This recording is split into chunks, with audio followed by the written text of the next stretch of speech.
Ako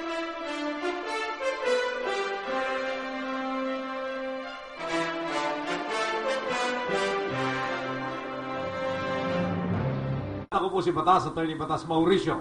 Ngayong gabi, makakasama po natin ang isa sa mga kandidatong senador ng Liberal Party. At alamin po natin kung ano ang kanyang buong pangalan sapagkat nagkakapilipilipit yung aming mga staff dito sa pagbabanggit ng kanyang pangalan. Kaya lang, maganda yung pangalan dahil letter B. Yan, letter B ba? Alright, papatiin po natin at i-welcome ang atin pong panauhin, si Senadora Busran Lau. Tama po ba yan, Madam Senator? Opo. Magandang gabi sa iyo, Attorney Batas Mauricio. Magandang gabi sa ating mga kababayan na nakikinig hindi lang dito sa Pilipinas, kundi sa buong mundo. Ito po ang inyong kapatid, Yasmin Busran Lau. At nasabi po kanina, kumakandidato ng pagkasenador under the Liberal Party. Sa aking mga kapatid na naniniwala ng kapayapaan, hayaan niyo akong batiin ko kayo ng pagbati ng mga Muslim. Assalamualaikum warahmatullahi ta'ala wabarakatuh. Ayan, maraming salamat po. Binibining Yasmin Busran Lau. Now, I got that correct. Opo, tama po yun. Pasensya na po kayo, medyo kanina pa namin pinagtatalunan kung paano babanggitin eh. So, binibining Yasmin Busran Lau. Bakit po tatlo yung pangalan? Ibig ba sabihin eh, meron na po kayong asawa?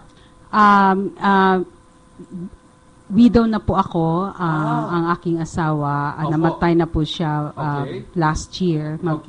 So, pero I retain my maiden name, yung Busran. Tapos, kasama po ako dun sa hyphenated na kababaihan para po nalalaman yung identity natin. No? So, yun po. Kaya medyo mahaba po yung pangalan ko. Yasmin Busran Lau. Ano po ang lalabas doon sa balota? Under what alphabet po kayo? Sa Busran o doon sa Lau?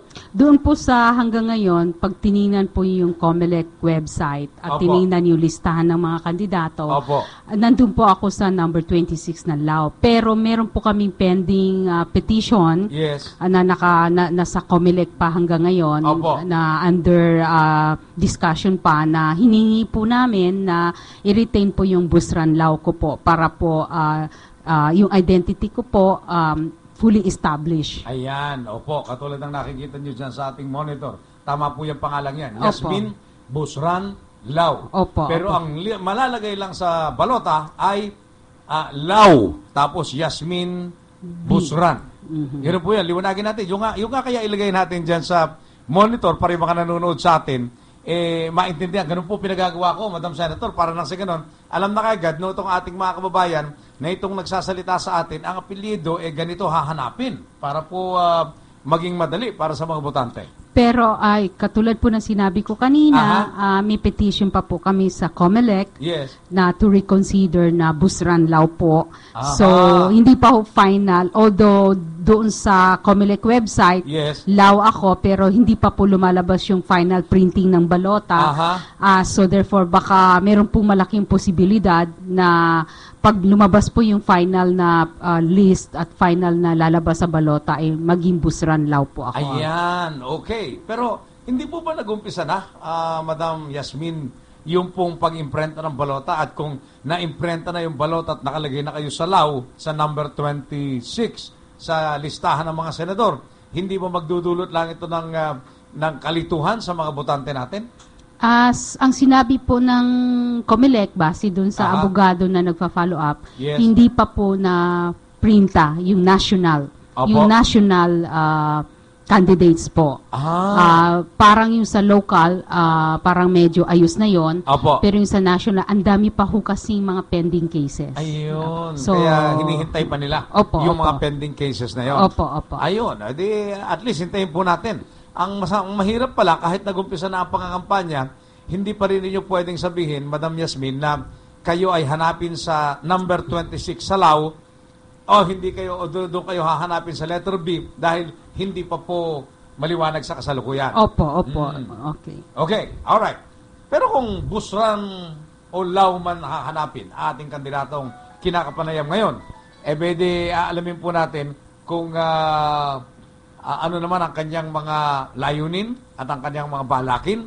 Bakit siya nagnanais na maging senador? Ang unang tanong ko ngayon, para malang maliwanagan ng ating mga kababayan, Busran ay apelyido po ng Muslim. Tama po ba? Apelido po ng, sa katribo ko po, sa Maranao. Mga katribo. Ano po ba tribo niyo Maranao po, Maranao. Maranao. Pagka po sinabing Maranao, aling bahagi po ba ng Mindanao nandoon yung mga Busran, mga Maranao? Original place po namin, birthplace po namin is sa Lanao del Sur. Opo. Lanao del Sur. Ako Yes. po sa siyudad ng Marawi City pinanganak. All right. Okay. So, ngayon, ano po ba ang naging ano yan? Ano po ba ang naging pinagdaanan academically ng Yasmin Busran Lau na nais idulog sa sambayan ng Pilipino sa kanyang pagtakbo bilang senador sa darating na halalan? Ako po ay nagtapos ng BS Psychology. Magna cum laude po ang nakuha kong rangko sa Far Eastern University. Okay. Magna cum laude? Opo. Wow! Grabe, magna cum laude. Opo. And then, pagka graduate ko po, na-expose po ako sa mga research. Kasi yung tatay ko po was the first Muslim justice ng Court of Appeals. Nakapagtrabaho din po ako doon. Ano po ba ang full name ng papa niyo? Yung ba yung Justice Mama Busran? Opo. Oh, yes, a very famous legal personality at a person of known probity and integrity. Yan. Alam ko po yun, abogado po ako eh. All right, okay, exciting. So, sige po, please continue. And then, nung ako po ay nagtapos na sa aking undergraduate, kumuha po ako ng iba-ibang additional subjects para po ma-improve ang aking, madagdagan ang aking mga kalaman. Nag-enroll po ako ng master's sa Ateneo de Manila on Psychology. Then, nag-enroll po din po ako sa UP ng Islamic Studies.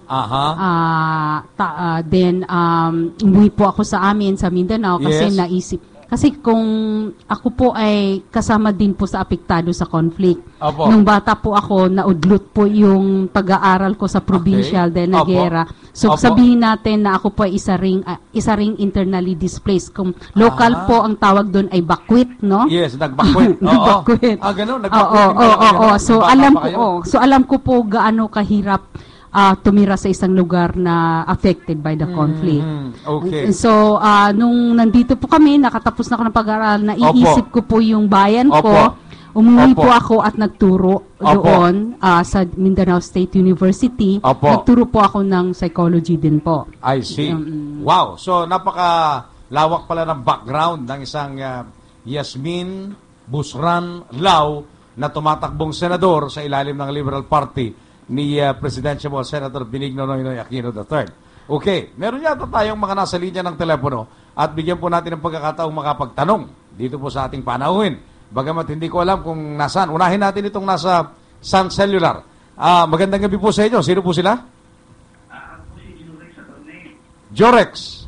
Dati po sa DYMS Action ng Katalogan. Ano po kayo? Tumatawag po kayo para sumali sa palatuntunan o kayo po ay merong idudulog na problema legal kay Atty. Batas Mauricio? Balik po, meron po ng pero personal po yun. Kung may programa po, hindi po ako nakakano kasi wala sa radyo ngayon. Okay. Sige, mamaya na po siguro kayo tumawag. At nang sa gano'n, kasalukuyan po kasing kinakapanayam natin. Kayo po ba ay ano dati dyan sa DYMS Action Radio sa Katbalogan? Ano po inyong tungkulin dyan? I-president po dati. Okay. Alright, sige. Mamaya po ng konti pagkatapos. Salamat. Okay. Meron tayong panauhin sa isa pang linya ng telepono? Meron ba, June Lasso? Nawala daw. Ayan, sige. Okay, tuloy-tuloy lang po tayo at exciting po itong aking naririnig dito sa ating panauhin. Kasi, aaminin ko, sa buong buhay ko po, Madam Yasmin Busran Lau, ngayon ko lang kayo nadinig. Okay. Ngayon ko lang kayo nakita. At yung pala ay napakalawak ng inyong pinagdaanan at marahil talagang karapat-dapat upang ialok at ialay sa sambayanan sa inyong posisyong tinatakbuhan. Now, ang gusto ko pong malaman,